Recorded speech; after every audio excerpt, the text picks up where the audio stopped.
All right, we welcome you to another episode of Learning Stories. This is a show where we profile a diverse set of learners from the 21st century. In each episode of this show, we interview a guest who has a story to share about how they acquired a set of skills and knowledge in a creative and innovative way. In the process, we hope to uncover a new definition or a new understanding of learning, as conceptualized, narrated, and imagined by the guest on our show. Today's guest, Surel, is someone I've known for a really long time. We went to university for 1 year together. And today, Surel is a music producer, composer, and instructor based out of Mumbai, India. He's produced music and he's done film scores for several films and TV series. And he's also produced, created music for a lot of commercials. I will be linking Surel's website in the show notes. Please do look up his work right after this show. I spent the whole evening listening to all his songs, and it was just such an amazing experience. But a little more about Cyril and his background. Taking forward the music legacy of his family into the sixth generation, Cyril is a versatile musician who has especially shown his expertise in the field of film scoring and background music composition. Having completed his formal education in music from the prestigious Musicians Institute in Hollywood, LA, he has worked on a variety of projects originating from both India and the US. Surel is a classically trained piano player who has been very active as a music educator for a long time. Surreal's music leans a lot towards orchestral arrangements and composers like John Williams, Alexander Desplat, and Hans Zimmer. These musicians and composers have been a major influence on his musical style. He loves spending time nerding out in the latest music production softwares and instruments, and is always up for a chat with anything related to music or food. Like a random side note is that he can also bake some excellent brownies. But That although that was during like the lockdown, now I'm not baking anymore. but I wish I could bake anything honestly. So that's a definitely a superpower. But Surel, like looking at your background in music, my first question was what was Surel like growing up? What were your earliest memories of music when you were a child? So I think I consider myself fortunate enough to be born in a musical family. Like you just read out, my grandfather. I mean, I haven't obviously met all my ancestors, but I am the sixth generation who is into music in my family. All of my great grandfather used to be a court musician in a district called Satara. My grandfather is a very, he passed away recently, a few months back. He was a classical singer. My father is a musician. So, unknowingly, I guess from childhood, I've always been, music has been falling on my ears uh, since probably like the day I was born. I have videos of my dad shows me, like I have sitting on his lap playing the harmonium. He's playing the harmonium and I'm singing out notes.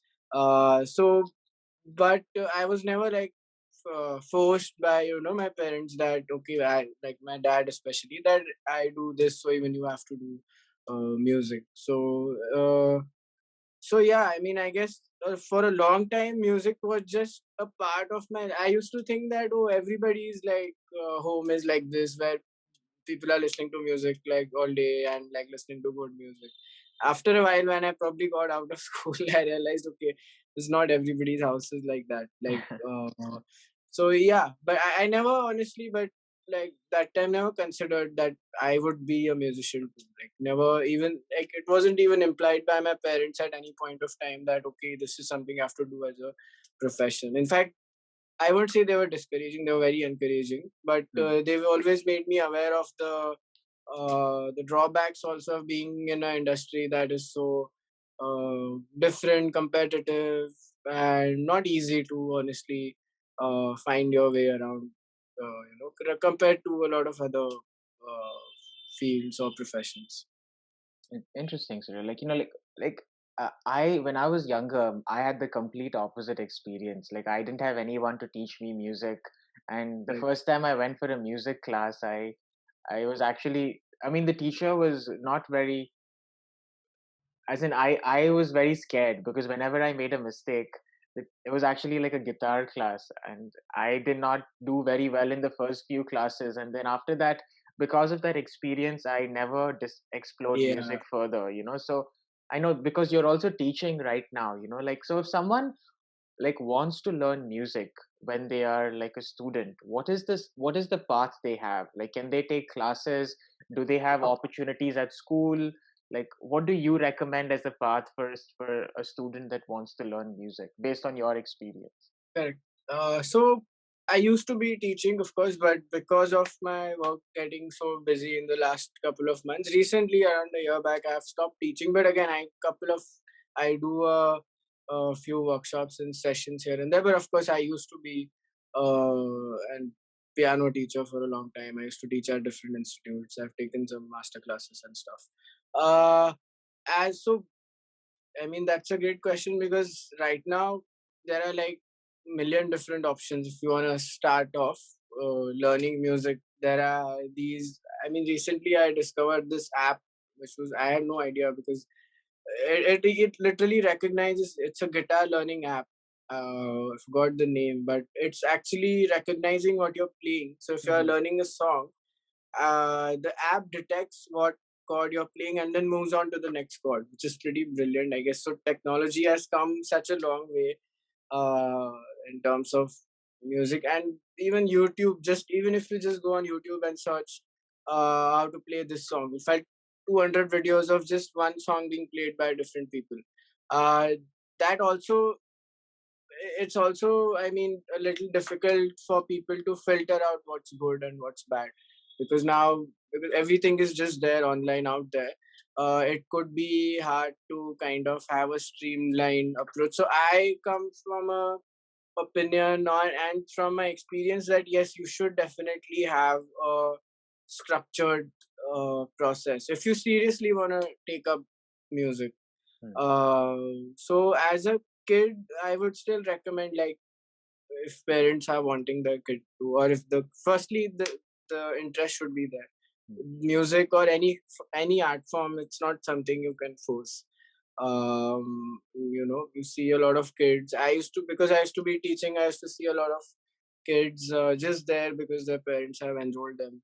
They had no real interest. They had other interests, of course. They had other interests, so they used to be keep talking about those. Like if someone was into football, for example, they used to be so enthusiastic talking about that with me. So I would rather spend time talking to someone who is passionate about what they want to do. So definitely first thing is recognizing that, and of course that could take some time. It's not like when you're 5 years old, 6 years old, it's hard to know what that person actually likes. So keep experimenting, keep doing. Don't lock yourself, I think, in one. Like many people just try you, like you said that you went for a guitar lesson and you didn't do well, so you didn't go back. But Mm-hmm. maybe let's say if you had gone for a drum lesson after that, you would have liked it. So even in music, it's not music is so vast.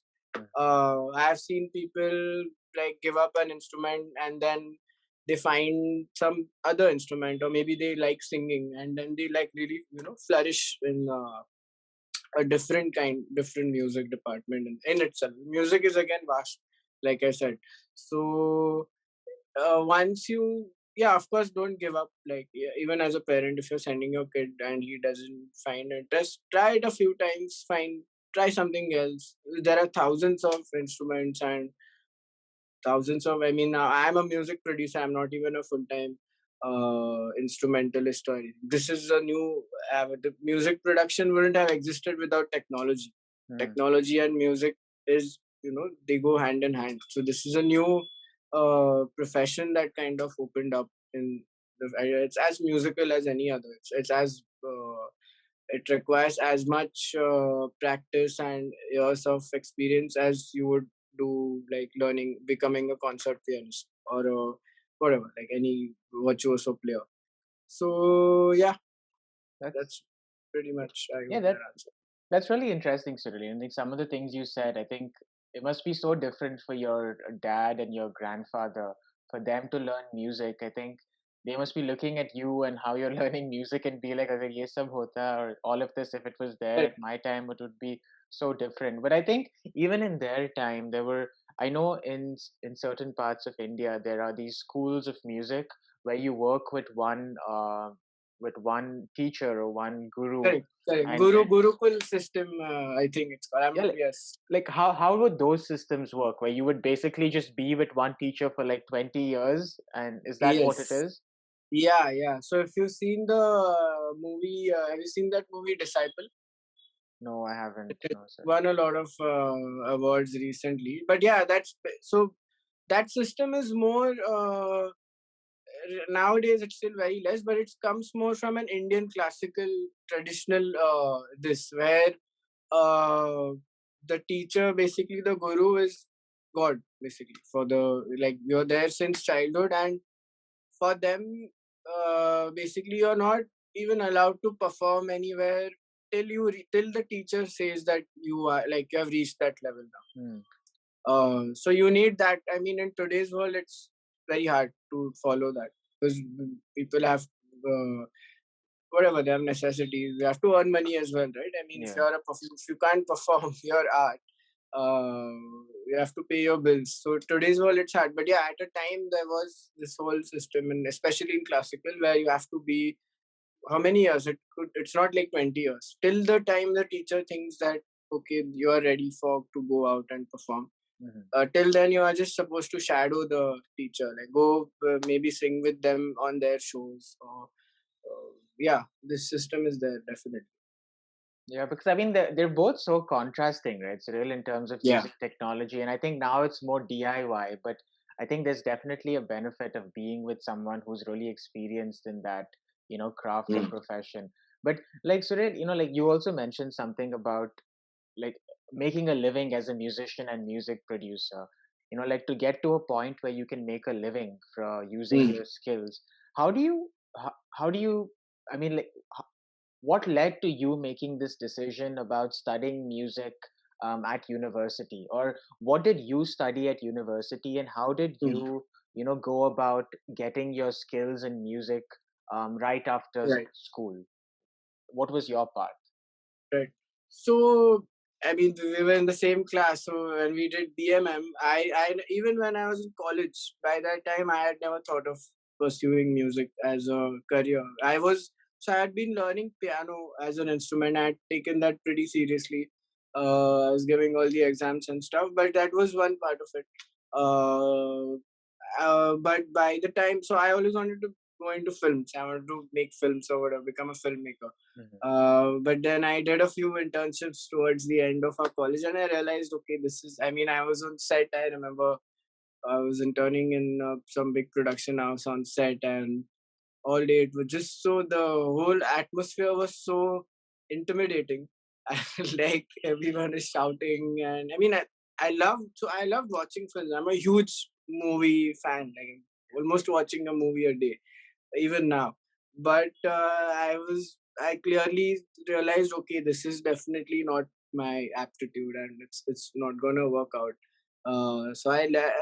And then I did this small 3 month like crash course in like basics of sound engineering somewhere here locally only. Hmm. That really opened up. I really like thank that teacher like for I mean I think it kind of changed my direction of it kind of got me clarity ki, okay by the time I graduated I knew okay this is really interesting and one way to kind of bring those two worlds of film and music both of which I love together was film scoring.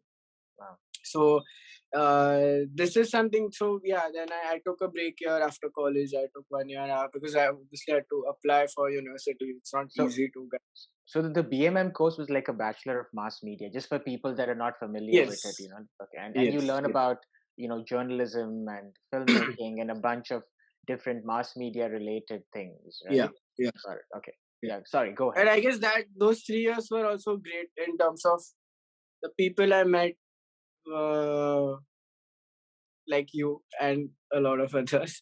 Yeah, but like you, I mean, you can agree that the kind of people we had around, like the kind of exposure we got, I guess it was very practical. Like we did so many. projects where, so that was one thing where, so I remember because we used to do so many projects where we had to shoot film, like Right. some short film or whatever documentary. I was one of the, there were few guys who could like, so everybody used to come to me कि ये sound का करके देना कुछ, Yeah. can you please clean इसका sound, can you please do some music for this or whatever. I was in the group, I could do it, I used to do that. So that used to be my role in all most of the projects, to do the sound of it. So that also got me into all of these things led up to being okay. Then I thought, "Ki, okay, I can do this seriously. As a, of course, it was not a easy decision. There's so much uncertainty, where this could go. So after that, I applied. I went to MI in Los Angeles. Uh, it's a very big school. I mean, Ehsan Nurani from Shankar Ehsan Loy has also studied from there. So I'd known about that school, and I had a great set of faculty. I mean, I was very lucky to have Wo- such So great you teachers actually, there. so you went to the US and you, was it an Yeah, in-person course, and how long? What yeah. was it, like? What was the structure of the course, Surel, and what did you learn over there? So I was there for a year. I was studying in Los Angeles in person. Everything. This was around 2016 fall, uh, and the course was called keyboard technology. So it was more focused towards live. So the school itself is known for a lot of live musicians, like more contemporary music, whereas Berkeley School of Music, which is very popular again in Boston, is more of a conservatory kind of school where there are more of classical musicians coming out from there. But MI is known for very good like contemporary musicians. So yeah, there I had an elective actually for film scoring, um, which kind of got me towards more into the. So initially, I was like, I want to become a music producer. Okay, I was learning there. We had a different modules of softwares that we have to use, music theory, even playing live with different people. I'd got to play with such amazing people because Los Angeles is a place where, like how in Mumbai, the everybody wants to work in like the film industry comes to Bombay, right? So LA, it's like at a global stage. Everybody in the world who wants to come work in music or films, they come there. So I mean, I had a band where one person was from Brazil, the bass player was from Russia, then we had two different groups, so someone from Sweden, and these are the best of the best from those countries, right? Because if you're spending so much money coming there, you, most of the times these people are serious about what they want to do. They're really passionate about what they want to do. All of them have their stories of how they reached at that one point. So that was pretty nice to have. I guess that matters. Like it's not just what you learn in class. Hmm. Definitely that really shaped me like as a musician. The kind of people I got to just be around and play, like just learn from them, like just playing with them. Like every day we had to play with 20 different musicians. Like as a part of the curriculum, we had to play live performances. So Wow. even though I'm a studio musician now, I'm not a live musician, but that really helped me like get a lot of experience.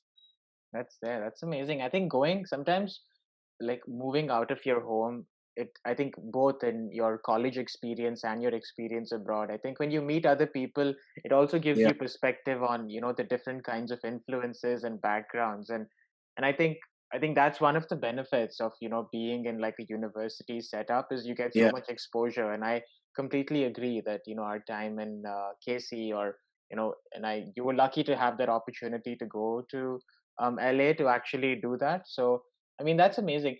Like Surel, I always wondered, like, I'm not a musician, but I love listening to music, and sometimes my friends will ask me what kind of music you listen to. So I'll tell them the name of some bands, like this band that plays folk music, or this band, mm, this song from a movie. But I'm not able to articulate my thinking about what kind of music I really like, and sometimes when I speak to, like some very experienced musicians, you tell me mm, about like, Western classical music, Indian classical music, pop music. So as a musician, if you had to break this down in like 5 minutes, like how would you break down the world of music for a layperson like me, to explain to, like other people about where my inclination, because I can give you 10 bands that I really like, but I don't know what kind of music I really like, if that helps. do Does you that? want to tell me like five names maybe. Maybe we So can like take that as an example. interesting. So I like the Lumineers. Is this like like, I know Luminous. Yeah, yeah. and I like a lot Yeah, of this indie folk kind of. yeah, But I, yeah. like a lot of Indian like indie artists like Pratik Kuhad, Anuv Mm, Jain. mm, Um, I like the local train, like mm. classic rock, like Indian rock. I like the Beatles, Bob Dylan. So I Right. mean, these are like generally. So I would say it's like classic rock, like indie folk sort of. Is that right? Yeah, yeah, yeah. That's pretty. So see, uh, just like you said, like you like the Beatles as well as Pratik Kuhad, right? Let's say that for example. Same with me. I mean, my playlist, like someone will literally get confused if you see my playlist. Like I'll be listening to music from the 1940s and like to some real like Dua Lipa, for example. I love Yeah, Dua Lipa songs. yeah, So uh, it is. So I guess it's a great thing. I mean, this is something that I like about today's age is how streaming sites like Spotify or Apple Music have really opened up an entire world of music. hmm, Earlier, what used to happen is when you had to buy music physically, you ended up buying. It's like buying any other like thing that you like, right? So if you like rock music, you would end up buying 80% of your music library used to be of rock music. So hmm, you're not open to now because of these streaming sites or internet in general, unknowingly, sometimes unintentionally, some song just pops up on your Spotify playlist, and you're like, okay, wow, that's a nice song. What I want to explore more of this artist, and yeah, then you explore that artist, you find out, okay, this is a genre that I've never heard before. Then Spotify will show you three different artists in that same genre. Okay, oh, why don't you listen to these?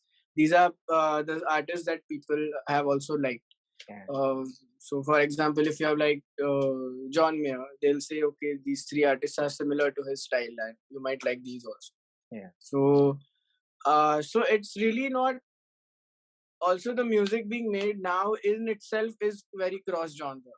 Like the music itself is taking influences from different forms of styles. Like even maybe a Pratik Kuhad song could be something that he's inspired maybe from a Beatles song. yeah, So again, it can be classified into different genres, and all of these apps actually make it easier for you to classify because if you can literally go to the genre section, and like let's say you click on neo soul, for yeah, example, yeah, so you see a couple of artists that okay, now you know, okay, this is called neo soul. Uh, so I guess it is at one like side, I would say it's not even necessary now in today's world to really classify what you're listening to yeah, because there's just so much like it's great, like yeah, it's all a mix now. yeah, You don't have to be like, oh, you know what, I only listen to like jazz and like blues.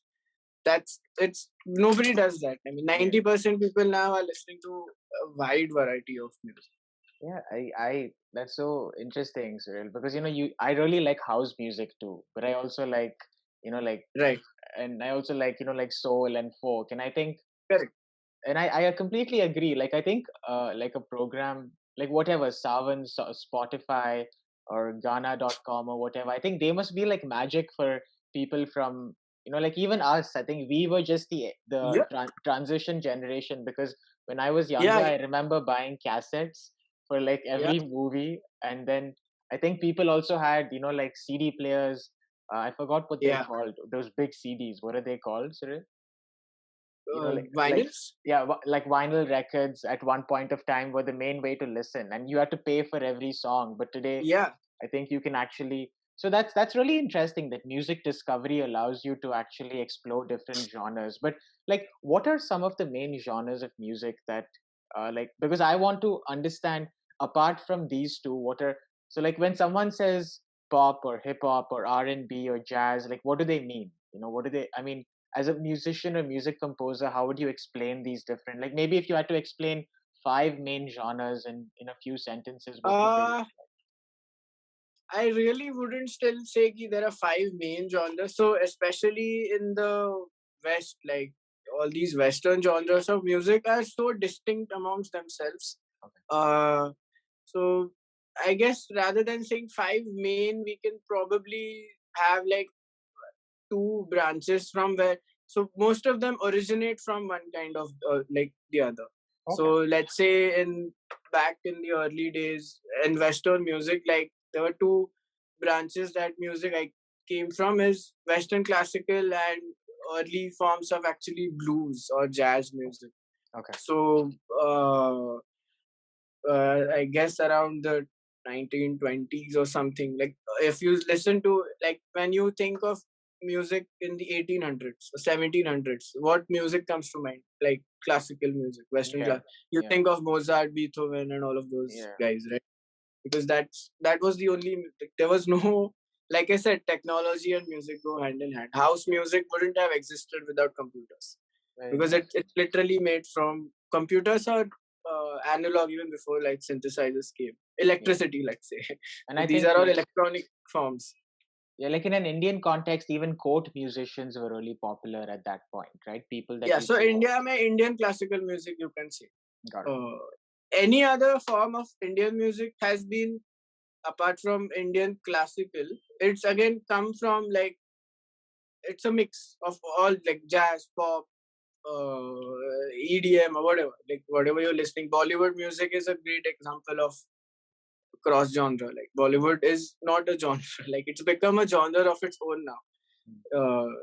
Like the mixture of, because you can have a song in a movie, in a Bollywood film, which is has Latin piano playing Yeah. uh, behind, but the rest of the song, the singing style is very Indian classical. So I mean that's a genre in itself now, like a fusion kind of thing. But yeah, I guess in Western, like the question you asked is, I would say these two are the main genres in Western music. And whatever came from one side, classical remains still class. So whatever maybe the music you listen to in film scores is still very much John Williams and Hans Zimmer. All these guys are still using the traditional Western classical orchestra, where there are 80 people playing, 40 violins, violas, cellos, all of them are playing together. Got it. So that's like a new style of that. But rest of all the other, whatever you say, hip hop, pop, jazz, R&B, they all originate from, basically jazz music. You can say was like a rebel music, right? Hmm. To at that point of time, there was a lot of stuff happening politically.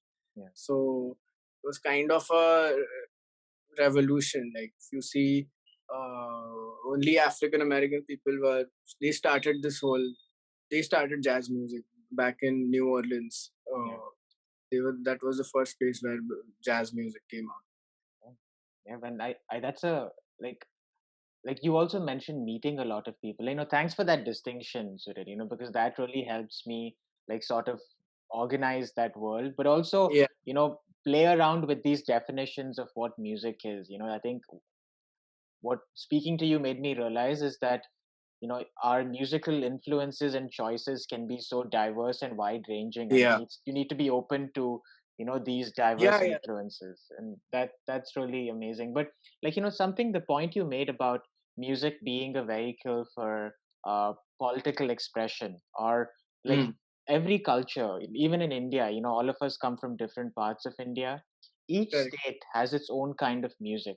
correct, Even in countries like Brazil, the US, Mexico, Australia, all of them use music to tell something about the culture. So, correct. like, is that another purpose of music? Apart from just pleasure, like not only written but also instrumental music. Does it communicate something about the time that we're living in a way? Definitely, it does. Even maybe if not, I as a musician now, if I have to say, I maybe I don't compose from a politic. Like every time I said to compose something, I'm not like, okay, this is the political message I want to say. But yeah, as a collective, if you see, if you maybe look back at history and how music has evolved, Yeah. uh, unknowingly, yes, any art form, I would say, not just music, any art is a mirror of society at that point of time. Uh, so yeah, again, I'm not a very politically inclined person or knowledgeable person in terms of that. But if you look back at history, yes, I would definitely agree that. I mean, the key. points where music really changed or some new genre was invented have been uh, politically, influenced. True. Those have been like turning points in history, I would say. Yep. Yeah, and I think that's so powerful to think about how music and like one of the other things that I have noticed in my own life, Surreal, is that sometimes I am going through a particular phase in my life. I'm feeling down Hmm. or feeling really happy, and I can find a song to associate with that emotion that actually Correct. enhances that emotion. You know, and Correct. and even though I haven't trained in music or I haven't learned music formally, I get so much joy from that process. And Yeah. I think even in film sometimes music comes in especially in Bollywood, for instance, they do a great job in bringing a song to push the story forward, you Correct. know and I think that is so interesting because as a viewer suddenly I'm engaging with this musical element of the Yeah. characters' Yeah. lives. That is so interesting. And I like like for you, like were there some musicians that you felt um like if you had to list out some of your favorite musicians that helped you Hmm. through certain parts of your life, or just somebody you enjoy listening to, Yeah. who would you list Definitely. out I as mean, your I have way too many musicians. Like I love like somebody that we can just listen that. to? Yeah. Yeah, Yeah. I guess when I was in the US only, I love and I had this phase where I used to listen to a lot of Nora Jones. Stevie Wonder really I feel was a it really influenced my way of looking at music. Stevie Wonder is a huge influence on like is and because there are so many artists that are inspired from him. hmm. So I guess he kind of invented an entire genre, I guess, because he kind of made he had a lot of jazz. I'm a big fan of jazz, as you could have noticed. I keep saying that because I had learned a little bit. A piano teacher used to be a jazz piano teacher, Hmm. so he kind of made that jazz is something that what everybody says like any not every person likes jazz because they say oh it's complicated so it's music only for musicians kind of thing. He kind of made that how do you say palatable like Hmm. for anybody. Like he made that possible when it wasn't jazz anymore. Like it was pop, but still it had those. Even as a musician, I could really appreciate the intricacies of okay, this is so cool. I want to learn what he's doing. How is he doing that? At the same time, it was fun. Just if anybody could listen to it or hum the tune. So I have way too many influences. Like John Mayer, I'm a huge fan of John Mayer. Classical, like I have influences in every genre of music. So maybe if you ask me, what would you like in like as a film scoring guy? Like John Williams, for example, huge influence. We have all, and if I tell you right now the kind of scores he's composed, even you'll be like the Star Wars theme Yeah, and Harry Potter. These are all like we've grown up listening listen. to his music, all of us. Yeah, So and that really shaped, I guess, my yeah, influences. I mean, like, like one thing I was looking through your website, Surreal, if you could include a section of all the music you like and recommend, that would be really nice, because I think That's a great. that would like help me as a because like my only method to discover new music is actually like Spotify, and Yeah. often or like any other listening, they recommend the same songs that I listen to. Correct, correct. They Because don't they have an algorithm. Correct. correct. So even YouTube for that matter, like I listen to like a lot Yeah, of Bollywood music or like a particular band. So they yeah. keep giving me the same songs. So the only way True. I actually listen to new musicians, like now I've spoke to you about like, Stevie Wonder or Nora Jones, I'll probably go back and I Yeah. remember one of my friend, like we were just like kind of bored at I think, and we were like, how do you listen to a musician's music? And he told me this idea is that you take all their music and you listen to Mm. all their albums chronologically. Do you think that's a good idea, Surel? Like from their first song to their most Yeah. recent?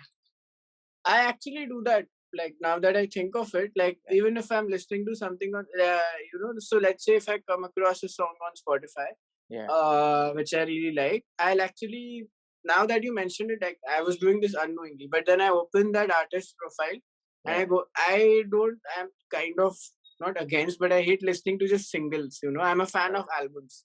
I right, want to listen to the whole story. Got it. So I will go down and scroll and see what was their first album. Ah, okay. Um, And Also why? because But why do you do that? I mean, because I do that because I'm like, this is interesting. But does it help you see how the musician has evolved over time? yeah, exactly that. Plus, I feel when usually the first album is the true raw like self of that artist. Mm, Because any artist will eventually tend to kind of not deviate but get influenced or change their style of, because times change obviously. You have to keep up with also the kind of music that's being made, so artists do change their style of music, and you can notice that any artist you go listen to his latest song, it will sound like the songs that are there correct. in that genre. Not saying it in a bad way, good Yeah. only, like good songs, but yeah, they keep evolving. First album is, you can, many people are still experimental in their first, because first they want to give their best. Yeah. Like I am working on my EP now, Wow. and I've been spending a year just thinking, okay, what I like what I want to say in this, like Yeah. what is the kind of sound I want. People usually end up then after that, let's say your album becomes hit, then a lot of the musical decisions are also not influenced just by you. There are many other factors that come into play. Maybe the artist has some like requirements from the publication or the record label saying that, oh, people really are listening to dance music, so we want you to put that. So many times that also happens, but usually the first record is what the musician actually wants to make. It's Mm. not influenced by anybody else. Yo, we want you to make this, we want you to make that. Wow. Yeah. Yeah, and I think that rawness is something you often connect to, right? And I think that's something that, and so like musicians create singles, and then those singles can be combined together to form an album. Is that how most music is organized, Surya? Like albums and singles, is that the general organization of Sorry, it? I didn't get your No, question. like you mentioned albums and singles, like like I noticed, Singles. yeah, like Uh, singles, like music. So is that uh, generally how musicians put out their music? Is they release one so single song? nowadays it's become the norm where you will see, instead of someone, so there is this fear that, more than fear, see, if you release 4 songs in 4 months, Yeah. every song is going to get 1 month of exposure to this audience, right? So Right. uh, it comes from a marketing perspective where people want every song to be given that much amount of time to be heard, and then at the end, maybe after 6 months, they'll put all those 4 songs in an album. But then my problem is, by that time that album comes, I've already heard the 4 songs. Mm, They obviously they add a couple of new songs to the album, but then that excitement of when my favorite artist releases a new album, completely entirely new album, I'm so excited. I'm waiting to go home and, okay, play all the songs from start to end in that album. Oh wow, I'm gonna get to hear 8 new songs today, from my favorite artist. That excitement, I guess, singles take away that part of music experience, as listening. And then again, every single could be a different kind of vibe, because let's say after 4 months, fifth song could be influenced by how the third song worked. What if mm, the second? So what did they also gauge that what kind, if the song is working or not? mm. It comes from a lot of marketing perspective rather than a creative. That's what I personally feel. Yeah. Yeah, that's interesting to think about, because um yeah, but Surel, like I'm curious about your day-to-day life. I know in your bio you mentioned, you do film scoring, you do music production, sometimes you also do music teaching, and I know, when you do get time you also have, performances. But what does the life of a musician look like? Like what do you do on a day-to-day basis? Like if you had to break down each of these categories: film scoring, music production, music teaching, like what do you do in each of these things on a day-to-day basis? And maybe after answering that question, I want to know what is in your studio in the back. Like what Okay, are the sure. yeah. Um, so day to day, I mean, I don't usually, like, it depends. As a freelancer, as any freelancer, I don't have a fixed schedule as such. I mean, so this is my studio. I come home. I go home after work, and usually this is where I do all my work. Uh, I used to earlier. I usually don't try to go home and be still, be working. I do have a secondary small setup in my house as well. But when I'm home, I try to be with my family, spend time with them, spend time at home. But day to day basis, I can't really divide it as such. It honestly depends on, let's say, if I'm working on, like currently, I'm working on a film. So most I'm doing now. I'm doing the songs also in that film and the background score also now, which are two very different things, Hmm. and each of the songs are also very different from each other. Hmm. So, but I have like it's every day it's different. Like yesterday, I was recording the guitar parts for a song with a guitarist in my studio. But today I have to, let's say, the editor wants to edit something according to what music I've made. So I come home and I do that part. So as a musician in today's age, I feel this is something you can't really be like, okay, I'm gonna work on only this one thing at one time. You really have to be like, present everywhere. It's hard, obviously, because especially being such a creative thing, uh, you have to very quickly be able to zoom out of one thing and zoom into the other, come back again, come in again. Hmm. So, and that comes with experience. But like, I'm still learning how to do that well, because I sometimes still see, because I see all the greats in the industry doing like 4 films at a time and releasing such wide in like 4 months. They have four different. And like, how do you do it? Like, I get so invested in one thing. So yeah, I guess we're all still learning. That's yeah, and yeah, I guess like just thinking about how you have to be flexible in that Yeah, profession, like depending on the, I think it's more project to project based, yeah. in terms of More your project to work. project, Very interesting. Yeah. definitely. And I think the freelance opportunities are like something that you have to like create and market for yourself, because I noticed your website is very well organized. So I think like a website really tells people what Yeah, kind of music you make and how you go about doing it, right? like like yeah. what are, I mean, this is like another separate studio space you have. So like what are some of the parts of your studios today? Like if you had to show me, I mean, you'll actually. So I mainly have a studio rather than a. So when you say studio, your image might be like like glass wall with a recording there. So that is more of a traditional recording studio. Got it. What I have is a music production kind of setup where I do record a lot of live musicians, but then I usually will book another studio for that. This is in my line of work. Usually, I'm the only one who's working uh, at one time. So I mean, it's my studio's messy right now. I can't really show you everything, but mainly this is like my setup here. Like Got it. I work on a laptop because it's flexible, and nowadays laptops have become really powerful. I've been always working on a laptop Got it. rather than traditional desktop setup, because then I also sometimes go somewhere else to work. Yeah. Maybe I have to go work. I work with other composers as well, being a music producer. So I might have to just go pick up my stuff. So my stuff has to be portable. But as and when you keep buying new stuff and doing more music, it gets less and less portable. It becomes hard, but yeah, I still try. This is just a keyboard. Like this is I use this to record anything and everything. You can now it's possible to record any instrument basically in the world. Like whatever you think of is available as a virtual instrument. They're called VSTs. Oh. So you can just open up a software. Let's say I want to play a bass guitar, add a bass guitar. So I have a software which has 10,000 types of bass guitars that are there. I can select one and I can play the bass guitar on through this keyboard. It's called a Wow. MIDI controller. Oh, okay. Okay. So any kind of sound you want, you can sample your own voice as well. Let's say I wanna say many people do that in songs. Let's say I wanna record like hey hey in a song, right? I can record that and it'll play here as a sample. So what's sorry, sorry, I got a call. Oh, that's good. Uh, That's good. yeah.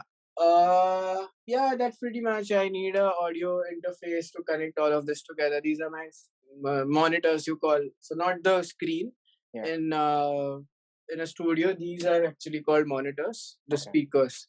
So these have to be. these are not your regular set of speakers. These have to be calibrated at a certain. They are basically flat in frequency. What we hear at home, headphones and speakers, they are certain frequencies are boosted in them for us to be able to enjoy music. Got it. But in a studio environment, you need everything to be very flat and neutral, basically, so that we can add color to it. And when you're listening, we don't have a the perceived image is very like transparent, basically. Yeah, and different, you can see I have three different screens because there's just so many, like I said, there's so many plugins and everything going on at once. So Yeah. it becomes hard to place them all in on one screen. So I usually need three, like if especially in film scoring, one screen has to be dedicated for the film itself, Got it. one screen for the actual software, the DAW that I'm working on, and Yeah. other screen maybe some other editing I'm doing there.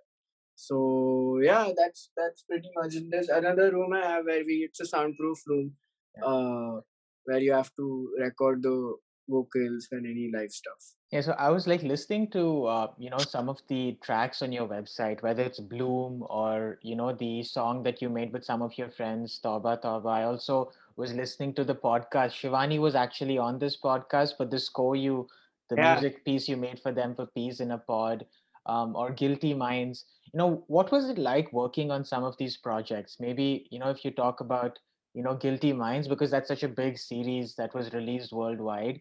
Like, how did you go about creating music for that? I know that has like a law based, the legal matter, it's a law firm. The two protagonists are, so how did you go about creating music for that show, or like producing right. music? So for Guilty Minds, I was actually working with for another composer called Sagar Desai. He's the one who hired me as a music producer for a few episodes. So I think for 5 episodes I've done in that series. It's Okay. very interesting because I guess I haven't done something this kind of genre before.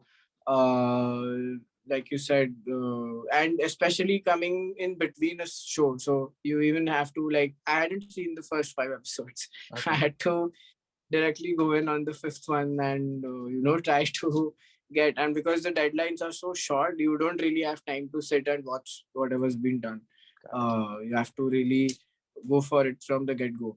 Got it. So definitely you can you have to spend a little bit of time getting a hang. First few usually when doing TV shows or any web series, first couple of episodes are where the harder part, like where you have to really like sit down and create the sound of, because sound plays a huge role in defining, creating that world, right? When Mm, you watch Stranger Things, sound, you can see how the music has to be from that era, and mm, it's part of the, it creates the world basically. So first few episodes or first few moments are very crucial in terms of establishing how this how everyone is interacting, what you have to take in mind, everything in that scene. mm, How what's the time period, what's the emotion of people, what's the overall genre, like what's the overall feel of the show. Of course you have to know what happens in the end as well, so you keep that tone. If it's going to be a dark tone, sometimes you can find examples of shows being wrongly scored as well, where you feel that okay, this scene is not that tense, but music is making it that way. So you have to find that balance also, because you have to see how well it's shot also. mm, Sometimes directors will come and say, oh, I really want this intense action music, we have so much action going on, but then if it's not actually being executed on the camera, of yeah. course, it is also our job to elevate what's there. So Correct. even if, let's say, the action is not so much, my job is to make it feel like okay, it's there, it's fast paced, I have to make it like a running kind of track. Mm. But if I overdo it, then people might not even like it. They're like, why is this like so fast? Like the scenes are not moving so fast. So really have to balance it out a lot. Yeah. Yeah, that's very, very interesting, because I think every project comes with its own challenges, right? Surreal. And I Yeah. think you have to really understand the vision of the creator in that project, and yeah, Surreal, I want to be respectful of time, and I just wanted to say, Surreal, I could talk to you for hours and hours. I hope you do more such interviews because I think you are so knowledgeable about music and music production in general. But for the listeners listening to this show, right after this interview, I will be linking Surel's website and his YouTube channel that has some of his music. Please do follow him on all these platforms and reach out to him if you have any music production or music composition activities that you want to work on. I know Surel is available for freelance projects, right? Surel, I mean, if anyone does Yeah, want to reach out to you, his contact details are on his website. I spent, a good hour listening to some of his music. Even if you don't want to work with him, please spend some time listening to his wonderful music. But Surel, I'm excited for your EP. Whenever that does come out, I will be the first one to purchase yeah. And a thank you copy. so much, Abhishek. You are a wonderful host, and yeah, it's been great actually. Correct. We've spoken after so long. It's been years, so it was great connecting with you again. I Thank hope to see you soon. Yeah, and I hope that happens soon, Cyril. But thank you again Yeah, for all your work, and for thank the you. listeners, thank you so much for tuning in for this episode of Learning Stories. Stay tuned for more such episodes with new people and new stories. And until then, keep learning.